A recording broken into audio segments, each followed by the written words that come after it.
சென்னை நந்தனத்தில் 48வது புத்தக கண்காட்சியை துணை முதலமைச்சர் உதயநிதி ஸ்டாலின் தொடக்கி வைக்கிறார். நேரலையில் பார்க்கலாம். கூடுதல் விவரங்களை வழங்க செய்தியாளர் ராஜ்குமார் இணைந்திருக்கிறார்.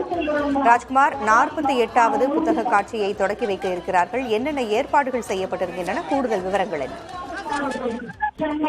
48வது சென்னை புத்தக கண்காட்சி சென்னை நந்தனம் YMCA திடலில் தமிழக துணை முதலமைச்சர் உதயநிதி ஸ்டாலின் சற்று நேரத்திற்கு முன்னதாக தொடங்கி வைத்திருக்கிறார்.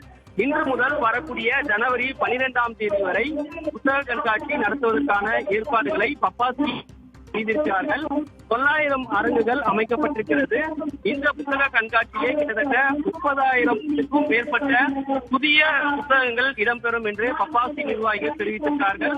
பல்வேறு தலைப்புகளில் புத்தகங்கள், அரசியல், ஆன்மீகம், கலை இலக்கியம், சிறுகதை, கவிதை உள்ளிட்ட ஏராளமான தலைப்புகளில் புத்தகங்களும், அதே போன்று பள்ளி கல்லூரி மாணவர்களுக்கான புத்தகங்கள், போட்டித் தேர்வுக்கு தயாராகக்கூடிய மாணவர்களுக்கான புத்தகங்கள் என பல லட்சம் தலைப்புகளில் புத்தகங்கள் விற்பனை செய்வதற்கான ஏற்பாடுகளை செய்திருக்கிறார்கள்.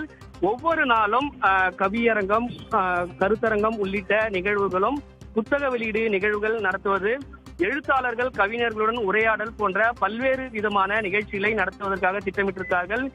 இந்த ஆண்டு புத்தாண்டுடன் புத்தக திருவிழா நடத்துவதற்கான ஏற்பாடுகள் செய்திருப்பதாகவும், பள்ளி மாணவர்களுக்கு இலவசமாக உள்ளே அனுமதிப்பதற்கான ஏற்பாடுகள் போன்ற பல வசதிகள் செய்யப்பட்டிருக்கிறது. இந்த புத்தக கண்காட்சி தான் தற்போது துணை முதலமைச்சர் உதயநிதி ஸ்டாலின் தொடங்கி வைத்திருக்கிறார்.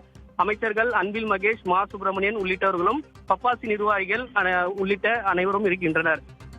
தகவல்களை வழங்கியமைக்கு நன்றி ராஜ்குமார்.